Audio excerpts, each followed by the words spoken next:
You wouldn't suspect ego to be the biggest obstacle to language learning, but it is.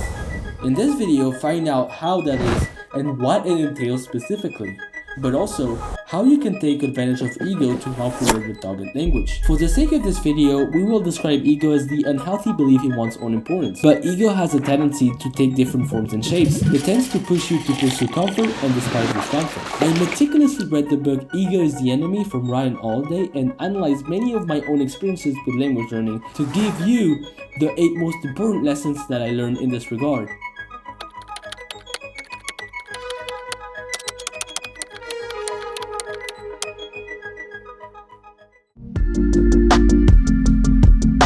But wait, Luca, isn't language learning about speaking, about talking? Yes, it is, but this is not what this is about. How do you feel when you use the words I'm going to or I'm gonna? Awful? No, it feels amazing. It fills you up with satisfaction. But why? 3 letters, rhymes with go. Anyone? No, that's 4 letters. Ego. Your subconscious gets confused. What? For your subconscious, there is no difference between you telling people that you are going to learn Mandarin, that you are going to progress through this plan or this program, whatever, and actually going out there and doing it. So what it creates is a sort of satisfaction that delays action. It fights for the same resources. Besides, how can you be so sure? And how can you know how you will succeed, how you will progress in a language that you don't know yet? Life is so unpredictable. You'd be surprised how fast you can progress if you don't self-impose any limitations. At the very least, don't share about your goals to everyone or about what you want to do. Just do it and they'll know soon enough. Doing great work is a struggle. It's draining, it's demoralizing, it's frightening. We talk to fill the void and the uncertainty. The greatest work in art comes from wrestling with the void, facing it instead of scrambling to make it go away. Okay, hear me out. There's 2 ways of seeing this, and they can be quite opposed. Why do you choose between a good condition Toyota Prius, not the best looking car, but whatever, or a Corvette, but that breaks down every other day? This is an easy choice if you want to get to your job reliably. Do you choose function over form? I thought this was gonna be a video about language learning. Shut up, it is. Ego loves form, and it's very easy just to buy the materials, hire a tutor, spend time with your target language to get that reputation of being a language learner. I guess what really matters is, do you actually go out there and do things? Do you put yourself out there? Do you form bonds with the language and the people that speak it? Because at the end of the day, that's what you're trying to achieve. Not make it look like you're doing this. Ego wants you to look good. Ego wants you to have recognition because you're entitled to it, right? No one gives a shit if you speak your target language, if you learn a language that no one speaks. It doesn't matter to other people. It matters to you because you're using it, you're communicating. And if you learn your target language to impress native speakers, you'll be disappointed to find out that this is some of the shortest lived and most superficial pleasure that you will ever experience. Impressing people is utterly different from being truly impressive. That's a quote from the book. I didn't say that. Ryan Holiday did. Okay, I'm gonna tell you something, but just don't share with anyone. It's between you and me. That one night, Plato's ghost came to me and he told me, stop feasting on your own thoughts, Luca. Okay, I might be making this up, but he did say that 2,400 years ago, not in France. But the point is, let's say that you meet someone, you know they're speaking your target language, they're natives. You know that you can make a switch and practice with them. You can see it all laid out in front of you. You know how it's going to turn out to be. You have it all figured out in your head. So why even bother and try to do it? Because you're not ready yet, right? Your ego loves to think, loves to believe that it can predict how things will turn out. Reality is so much more complex than what we believe it to be. Why even bother and try to predict it? And even if you could predict reality, you're full of biases. And so welcome novelty as if it was a fresh breeze on a hot summer day. And so we stay stuck in our heads, instead of participating in the world around us. For this lesson, let's reframe failure.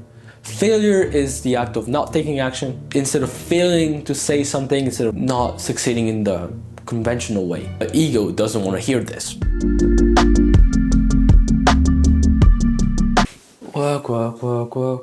He said, that's obvious. Really? How obvious? This is the part our ego loves to think that it understands. Work. It's just straight up uncomfortable. And for us language learners, work is going to be putting ourselves in situations where our language skills are going to determine the outcome of the situation. I'm not talking about getting in a fight or anything. I'm just talking about situations of your daily life that you could have in your target language, such as buying something, buying a train ticket, or even making friends with people. And when you're in those situations, you have to produce some work. It's a big mental load because, well, you're learning. And those situations put you in contact with a mountain of information. Behavior, standards, voice tones, facial expression, pronunciation, structures. The idea of it, the concept of it, it sounds easy. It doesn't sound that hard. But that's only when it's in your head. When it comes down to it, it's f***ing outrageously uncomfortable. And it will come down to willpower, to keep pushing, to keep going, to keep speaking, to keep trying, even if you fail. It might even feel like you're getting a head trauma out of it. Here is another quote from our favorite author. Sure, you get it. You understand that all things require work and that work might be quite difficult. But do you really understand? Is it 10,000 hours or 20,000 hours to mastery? The answer is that it doesn't matter. There is no end zone. Delay gratification. Invest in yourself instead of ego. Okay, so you learn the basics and then you learn the intermediate stuff and then it comes down to the advanced material. So if you are an intermediate learner or an advanced speaker, that must mean that you have mastered all the basics, right? No, this is flawed thinking. That's what ego makes us think. It makes us think that progress is some sort of linear gauge, that you can only go upward or forward, and that you don't have to, or you don't really need to come back to the simple things. That's also what the European Commission makes us think with the A1, B1, C1 system. The thing is, with any hard endeavor, if you want to reach a good enough level, you need to be able to take a good hard look at things and ask yourself, am I getting something wrong here? You have to be open to the possibility that you are getting the simplest aspect, the simplest thing wrong, the thing that they might be teaching children or absolute beginners. Then you'll be able to reduce your flaws to a minimum. You can learn from anyone and you can learn anything at any point. Ego doesn't want to hear this, but it's necessary that you remind yourself of this frequently. Question for you.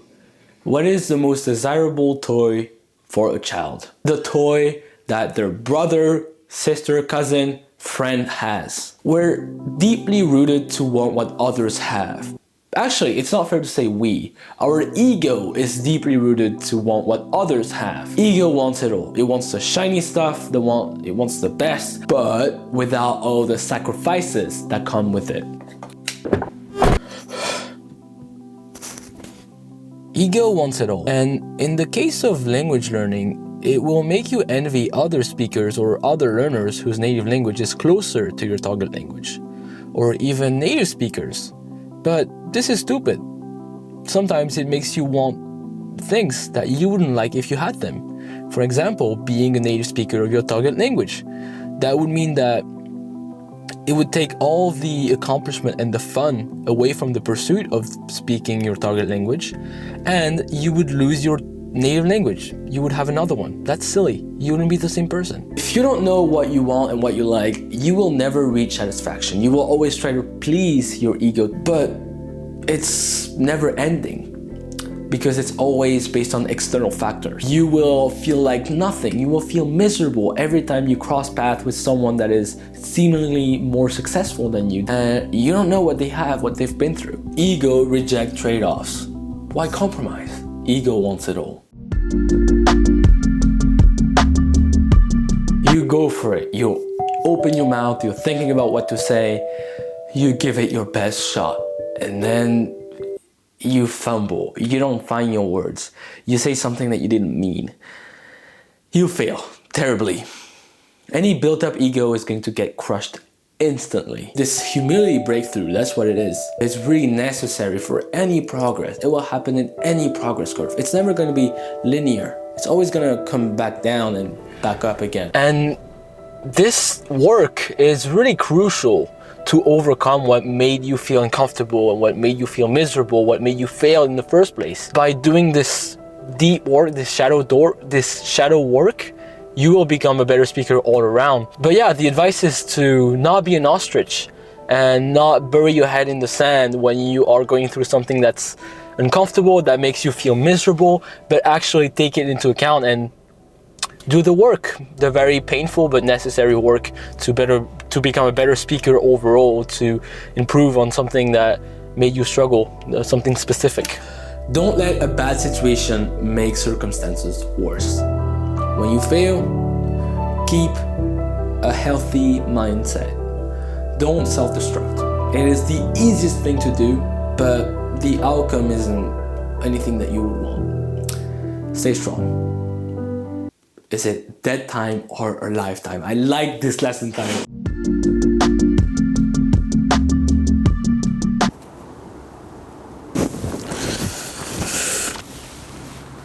You can try to move a mountain all you want. It's not going to move any faster than what it was going to move anyway. If you measure your success based on how far that mountain has moved, it is a total utter failure. Because, I mean, mountains don't move that easily. But if you measure your success based on the amount of effort that you put into this, it was a success. And this effort made you stronger. It made you more endurant, it gave you more stamina, and it helped your mindset. It's the same thing with language learning here. We don't know when success will come. There's no way to predict this. There's no way to know. You know that it will come at some point. But when? There's no way to know. So if you reward yourself based on the success that you get, how well you can speak or how well you can understand, then you will always be failing, which is kind of sad. But if you measure your success based on the effort you put in, then you will be able to succeed much more often, most of the time. The effort is enough. You can't obsess over things that you can't control.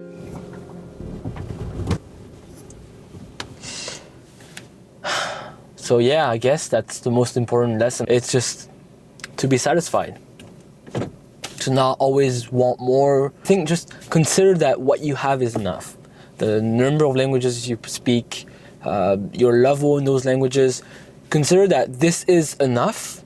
You can choose to pursue more, but you don't need more. I think that's the most important. When you don't think like that, you won't also have too big of an ego once you get there, once you achieve something that would be remarkable.